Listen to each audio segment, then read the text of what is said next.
Bonjour à tous depuis la Jedis Taverne, le café politique de Manchester, la capitale du New Hampshire, qui va voter mardi et qui est le premier État à voter à bulletin secret dans ces primaires américaines. Alors pourquoi le New Hampshire dans la politique américaine est important? Eh bien parce que depuis 1952, l'un des 3 premiers qui arrivent en tête dans le New Hampshire est toujours président des États-Unis. Si vous êtes 5e ou 6e dans le New Hampshire, en général, vous abandonnez très vite. Et donc, encore une fois, tout le monde va regarder les résultats du New Hampshire. Le sondage de la semaine qu'il faut observer, c'est celui-là. Hillary Clinton, 38%, Bernie Sanders, 58%. Oui, Hillary Clinton est à 20 points derrière Bernie Sanders. En 1992, c'est le New Hampshire qui avait sauvé les Clinton. Bill Clinton, à l'époque, voulait être président. Il était accusé d'harcèlement sexuel. Personne ne croyait en lui. Et boum, le New Hampshire avait voté pour Bill Clinton au moment de sa première histoire d'harcèlement sexuel, l'affaire Jennifer Flowers. En 2008, Hillary Clinton était au coude à coude avec Barack Obama. Personne ne savait qui allait gagner. Et boum, là aussi, Hillary Clinton remportait largement le New Hampshire. En 2016, si Hillary Clinton perd le New Hampshire, État qui donc traditionnellement, depuis plus de 20 ans, soutient les Clinton, c'est une véritable catastrophe. Le moment terrible de la semaine, pour illustrer un peu le problème d'Hillary Clinton, s'est passé ici.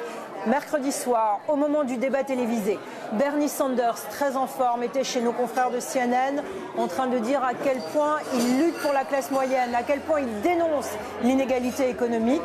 Patatras, Hillary Clinton, interrogée sur le même sujet, a dû répondre à pourquoi elle gagnait autant d'argent à un moment, payé par des banques de Wall Street. Regardez. Look, I made speeches to lots of groups. I told them what I thought. I answered questions. But did you have to be paid $675,000? Well, I don't know. That's what they offered. So, you know, every Secretary of State that I know has done that.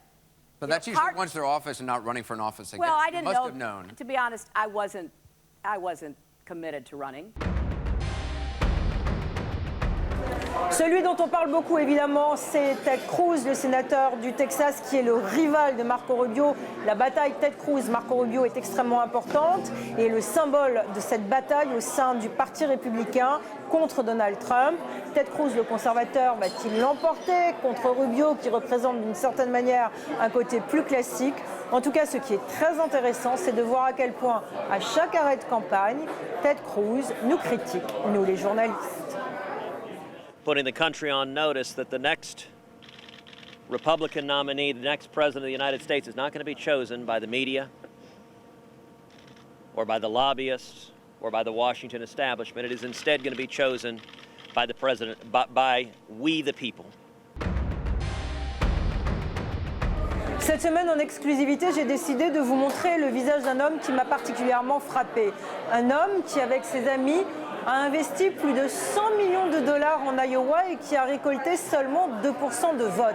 Cet homme, c'est l'ancien gouverneur de Floride, Jeb Bush. Jeb Bush, que l'on pensait invincible il y a quelques mois et qui est en train de s'effondrer dans les sondages.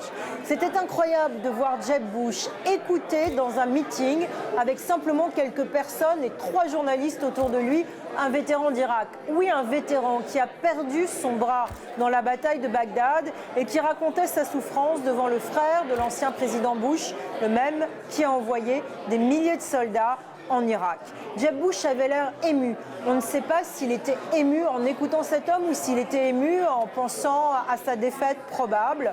En tout cas, c'était encore une fois très émouvant de voir devant moi la fin d'un homme politique, peut-être la fin d'une dynastie, et de se dire que finalement, malgré le nom, malgré l'argent, malgré une campagne classique, ça ne marche pas.